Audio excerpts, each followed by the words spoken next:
ढेंकुटे साधारणतंत्र दिवस पालित ढेंकुठारे 76तम साधारणतंत्र दिवस महासमारोह पालित होईछि।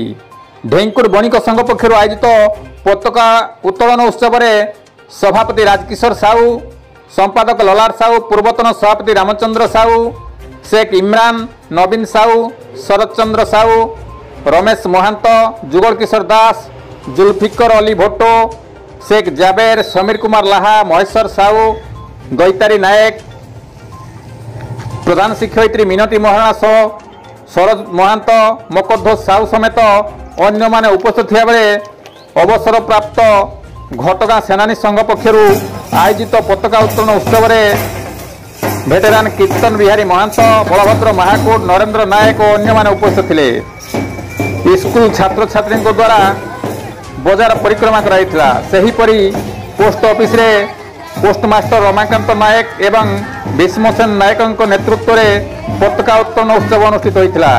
कविंद्र राउत का रिपोर्ट, केडी न्यूज ओडिया।